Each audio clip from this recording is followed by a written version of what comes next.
Hello friends, I am Mustafa Mansuri. Welcome to pleasant learning. दोस्तों, हम लोग चैप्टर 1 नंबर सिस्टम्स के बारे में डिस्कस कर रहे हैं। हमने एक्सरसाइज 1.3 में सारे क्वेश्चन सॉल्व कर दिए। उसमें क्वेश्चन नंबर 6 जो था वो हमने अभी तक सॉल्व नहीं करा है, तो उसको ये वीडियो में हम लोग सॉल्व करके ये एक्सरसाइज को खत्म करेंगे। क्वेश्चन कुछ इस टाइप का है। Look at several examples of rational numbers. आपको कोई रेशनल नंबर्स के एग्जाम्पल लेने हैं in the form p by q where p and q are integers with no common factors other than 1।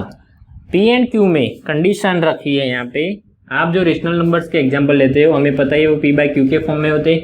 उसमें कंडीशन ये है कि जो p and q है वो कैसे होने चाहिए, no common factors other than 1। p and q दोनों में 1 के अलावा कोई कॉमन फैक्टर नहीं होना चाहिए। और वैसे नंबर को हम लोग बोलते हैं को प्राइम। क्या बोलते हैं? को प्राइम बोलते हैं। माने यहाँ पे आपको p एंड q वैसे ही लेने हैं जो एक दूसरे के क्या होने चाहिए, को प्राइम होने चाहिए। माने उन दोनों में 1 के अलावा और कोई कॉमन फैक्टर नहीं होना चाहिए। दूसरी कंडीशन है हैविंग टर्मिनेटिंग डेसिमल रिप्रेजेंटेशन। इनका जो रिप्रेजेंटेशन होता है वो कैसा होना चाहिए, टर्मिनेटिंग। कैसा होना चाहिए, टर्मिनेटिंग। क्यों? आपको पता है कि रेशनल नंबर जो होते हैं, रेशनल नंबर में दो कंडीशन है, या तो उनका जो डेसिमल एक्सपांशन होता है वो टर्मिनेटिंग होता है, या तो फिर नॉन टर्मिनेटिंग, लेकिन साथ में नॉन टर्मिनेटिंग में साथ में रिकरिंग होता है। कैसा होता है? रिकरिंग होता है। लेकिन यहाँ पे हमें क्या कंडीशन दी है, हमें ये कंडीशन दी है कि आप जो एग्जांपल लो उसमें उनका जो रिप्रेजेंटेशन, डेसिमल रिप्रेजेंटेशन है वो कैसा होना चाहिए, टर्मिनेटिंग। उनका रिप्रेजेंटेशन टर्मिनेटिंग होना चाहिए, या तो फिर उनका डेसिमल एक्सपांशन टर्मिनेटिंग होना चाहिए। ये दो कंडीशन है। समझ में आया होगा आपको। p एंड q को प्राइम होने चाहिए एंड साथ में उनका जो डेसिमल एक्सपांशन है वो टर्मिनेटिंग होना चाहिए। एंड क्या पूछा है हमें, can you guess what property Q must satisfy. जब ऐसी कंडीशन सेटिस्फाई होती है तब Q की प्रॉपर्टी कौन सी होनी चाहिए। तो हम लोग कुछ एग्जांपल लेके इसको सॉल्व करेंगे, देखेंगे कि Q की प्रॉपर्टी कैसे होती है। एक एग्जांपल लेते हैं हम लोग। पहला एग्जांपल लेते हैं, मानो हम लोग 5/8 लेते हैं एग्जांपल। एक और एग्जांपल लेते हैं, कोई एग्जांपल मानो 8/25 ले लेते हैं। यहाँ पे इसका कुछ आंसर करेंगे हम लोग, लेकिन बाद में करते हैं। एक थर्ड एग्जांपल ले लेते हैं, मानो हम लोग 7/40 ऐसा एक एग्जांपल ले लेते हैं। अभी दोस्तों ये जो सारे एग्जांपल है इसमें पहले कंडीशन सेटिस्फाई होती है कि नहीं, हम लोग देख लेते हैं। को प्राइम होने चाहिए p एंड q। तो 5 और 8 दोनों में कोई कॉमन फैक्टर नहीं है 1 के अलावा। ये दोनों में भी सेम कंडीशन सेटिस्फाई होती है। यानी थर्ड एग्जाम्पल में भी क्या होता है, 7 एंड 40 ये दोनों भी एक दूसरे के कैसे को प्राइम नंबर है। माने ये जो फर्स्ट कंडीशन है वो सेटिस्फाई हो गई। अभी सेकंड जो कंडीशन है टर्मिनेटिंग डेसिमल एक्सपांशन, वो सेटिस्फाई होती है कि नहीं, तो उसको देखेंगे। तो इसके लिए हम लोग यहाँ पे रफ वर्क में जाएंगे और इसका डेसिमल एक्सपांशन फाइंड करेंगे। चलो 5/8 इसका डेसिमल एक्सपांशन क्या होता है, तो हम लोग करते हैं यहाँ पे 5/8। चलो अभी क्या है, 5 से 8 बड़ा है, तो यहाँ पे मुझे 10 से मल्टीप्लाई करना पड़ेगा। माने यहाँ पे एक 0 रखना पड़ेगा। क्योंकि मैंने यहाँ पे 0 रखा, मैं यहाँ पे 0 करके पॉइंट रख दूंगा।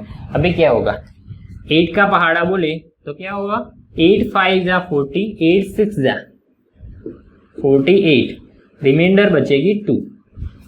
अभी एक और 0 यहाँ पे लेते हैं, 8 का पहाड़ा बोलते हैं तो क्या होगा, 8 2 जा 16, रिमाइंडर बचेगी 4। एक और 0 यहाँ पे लेते हैं क्योंकि 4 8 से छोटा है, तो अभी क्या होगा, 8 5 जा 40, रिमाइंडर हो गई 0। यानी कि ये हमारा आंसर हो गया। क्या आंसर हुआ, तो हमारा जो आंसर है वो होता है यहाँ पे 0.625। तो ये क्या हो गया, टर्मिनेटिंग हो गया। यानी कि इसमें सेकंड जो कंडीशन है वो सेटिस्फाई होती है। अभी दूसरा जो एग्जाम्पल है उसके लिए देखते हैं क्या ये कंडीशन सेटिस्फाई होती है कि नहीं। उसके लिए फिर से हम लोग रफ वर्क में इसका डेसिमल एक्सपांशन फाइंड करेंगे। 8/25 है। चलो अभी 8 25 से छोटा है तो यहाँ पे एक 0 लेना होगा। यहाँ पे 0 रख के पॉइंट रखूंगा, यहाँ पे पॉइंट रखूंगा। अभी क्या होगा, 25 का पहाड़ा बोले तो 25 3 जा 75, कितना बचता है रिमाइंडर, तो 5 बचेगा। 80 में से 75 जाएगा तो कितना बचेगा, 5 बचेगा। अभी क्या होगा, 5 क्योंकि 25 से छोटा है, यहाँ पे एक और जीरो रखना होगा। 25 का पहाड़ा बोले तो 25 2 जा 50, रिमाइंडर हो गई 0। माने 0.32 हमारा आंसर हो जाता है। तो इसका आंसर मैं रखता हूं 0.32। ओके, तो ये क्या होगा, ये भी तो टर्मिनेटिंग हो गया, माने इसमें भी ये सेकंड कंडीशन सेटिस्फाई होती है। अभी थर्ड जो एग्जांपल लिया है उसमें देखते हैं। उसके लिए फिर से रफ वर्क में जाएंगे और फाइंड करेंगे इसका डेसिमल एक्सपेंशन। 7/40, 7/40। चलो दोस्तों, अभी 7 क्या है, 40 से छोटा है, तो अभी क्या होगा, यहाँ पे एक जीरो रखना पड़ेगा। यहाँ पे क्योंकि मैंने जीरो रखा, यहाँ पे जीरो करके मैं यहाँ पे ऐसे पॉइंट रखूंगा। अभी क्या होगा नेक्स्ट, 41 जा 40 बचता है 30। अभी क्या होगा, यहाँ पे 30 क्योंकि छोटा है, यहाँ पे एक और जीरो रखना होगा। यहाँ पे क्योंकि मैंने जीरो रख दिया है, तो अभी क्या होगा, 40 का पहाड़ा बोलूंगा तो 44 7 जा 28, माने 47 जा 28 और एक जीरो, माने 280। तो यहाँ पे रिमाइंडर बचती है 20। अभी क्या होगा, एक और जीरो यहाँ पे रखना होगा, तो 45 जा हो जाएगा 200। क्यों, 4 5 जा 20 और एक जीरो मैंने यहाँ पे रख दिया, तो हो जाती है रिमाइंडर 0। माने ये मेरा आंसर हो गया 0.175। तो इसका आंसर रखता हूं मैं यहाँ पे 0.175। ये डेसिमल एक्सपेंशन है, तो ये भी तो टर्मिनेटिंग हो गया, माने इसमें भी तो सेकंड कंडीशन जो है वो सेटिस्फाई हो रही है। अभी दोस्तों देखते हैं आगे क्या करना है। ये सारे के सारे एग्जाम्पल में ये दो कंडीशन सेटिस्फाई होती है कि नहीं, तो होती है। तो इसमें अभी हमें फाइंड करना है ये वाला, can you guess what property Q must satisfy. ये सारे एग्जाम्पल में क्यू की प्रॉपर्टी कौन सी है, ये हमें देखना है। स्टेप बाय स्टेप देखेंगे। चलो पहले इसमें देखते हैं। तो इसमें हमें क्यू पे फोकस करना है, क्यू पे, इसमें भी क्यू पे फोकस करना है। चलो इसमें क्यू कितना है, क्यू इज इक्वल टू 8। माने मैं 8 को कैसे लिख सकता हूं, 2⁻3, 2 की पावर 3, ऐसे में इसको लिख सकता हूं। चलो अभी इसमें देखते हैं, क्यू इज इक्वल टू 25 है।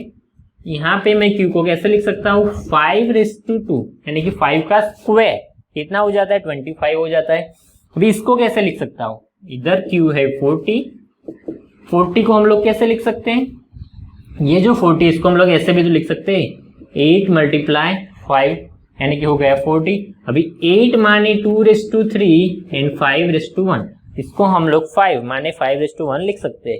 अभी सारे के सारे एग्जाम्पल में हमने क्यू को लिख दिया। अभी फोकस करना है यहाँ पे, 2⁻3 8 हो गया। अभी यहाँ पे मैं मल्टीप्लाई करके 5⁻0 रख सकता हूँ। 5⁻0 कितना हो जाता है, 1 हो जाता है। कोई भी नंबर का जो पावर है अगर हम लोग 0 लेते हैं तो उसका आंसर 1 मिलता है। माने 2⁻3 8 × 1, 5⁻0 क्या होता है, 1 होता है। तो 8 × 1 8 हो जाता है। तो इसको मैं ऐसे लिख सकता हूँ। चलो 5:2 है, यहाँ पे मैं इसको मल्टीप्लाई करके 2:0 भी तो लिख सकता हूँ। 5:2 कितना होता है, 25, 2:0 1, 25 × 1 25 हो जाता है। और यहाँ पे 2⁻3 × 5:1 है। अभी आपको फोकस करना है, ये सारे के सारे एग्जाम्पल में क्यू किस फॉर्म में है, 2 कोई नंबर है मल्टीप्लाई 5 कोई नंबर है, यहाँ पे भी 5 कोई नंबर है, 2 कोई नंबर है, यहाँ पे भी क्या है 2 कोई नंबर है और 5 कोई नंबर है। माने अगर इसको हम लोग सम अप करते हैं तो सारे के सारे एग्जाम्पल में जो क्यू की प्रॉपर्टी है वो कैसे होती है, क्यू की प्रॉपर्टी 2n मल्टीप्लाई 5n के फॉर्म में है। सारे के सारे एग्जाम्पल में आप देखो तो यहाँ पे क्या है 2⁻3, माने यहाँ पे m इज इक्वल टू 3 है और 5n, यहाँ पे n की वैल्यू 0 है। यहाँ पे क्या है m की वैल्यू, ये जो m की वैल्यू कितनी है, m की वैल्यू यहाँ पे देखें तो 2 के ऊपर जो इसको हम लोग m बोलते हैं, तो यहाँ पे 2⁻0, तो यहाँ पे क्या हुआ 0 m हुआ। n क्या है 5⁻2, तो यहाँ पे n की वैल्यू क्या है 2 है। यहाँ पे 2⁻3 माने 2 के ऊपर जो पावर है उसको हम लोग बोलते हैं m, तो यहाँ पे m की वैल्यू है 3 और n की वैल्यू है 1। फर्स्ट में क्या था 2⁻3 माने m की वैल्यू 3 थी, n की वैल्यू 0 थी। तो यहाँ पे हमने क्या पाया कि ये जब दोनों कंडीशन सेटिस्फाई होती है उस टाइम पे हम लोग जो q होता है, q की प्रॉपर्टी 2m मल्टीप्लाई 5n के फॉर्म में होती है, वेर m एंड n क्या है, m एंड n की वैल्यू क्या होनी चाहिए, तो वो दोनों के दोनों नॉन नेगेटिव इंटेजर है, नॉन नेगेटिव इंटेजर। माने m एंड n की वैल्यू जो है ये m एंड n ये दोनों की जो वैल्यू है वो 0 हो सकती है, या तो फिर कोई पॉजिटिव नंबर, पॉजिटिव इंटेजर हो सकता है। नॉन नेगेटिव इंटेजर माने क्या होता है, या तो 0 या तो फिर पॉजिटिव इंटेजर होता है। तो हमने यहाँ पे पाया कि Q की प्रॉपर्टी ये होती है। इसके बारे में जो डिटेल में डिस्कशन है वो स्टैंडर्ड 10th में जब आप आओगे, और उसमें जो पहला चैप्टर है रियल नंबर, उसमें हम लोग कुछ थियरम्स पढ़ेंगे और इसके बारे में डिटेल में स्टडी करेंगे। लेकिन आपके सिलेबस के हिसाब से आपको ये एग्जाम्पल में सिर्फ इतना याद रखना है कि जब ऐसी दो कंडीशन सेटिस्फाई होती है उस टाइम पे Q की प्रॉपर्टी ये होती है। ये सब हमने समझने के लिए करा है। अगर आपको एग्जाम में पूछा जाता है 1 मार्क्स के अंदर, तो आपको सीधा यहाँ पे लिखना है कि Q की प्रॉपर्टी 2m मल्टीप्लाई 5n के फॉर्म में होती है, and where m and n non negative integer है। यहाँ तक आपको अच्छे से समझ में आया होगा। तो दोस्तों मैं उम्मीद करता हूँ कि ऐसे कोई भी अगर एग्जाम्पल आपको एग्जाम में पूछे जाए तो आप अच्छे से सॉल्व कर पाओगे। तो बस इस वीडियो में यहाँ तक रखते हैं, बाकी का देखेंगे नेक्स्ट वीडियो में। तब तक के लिए बाय बाय।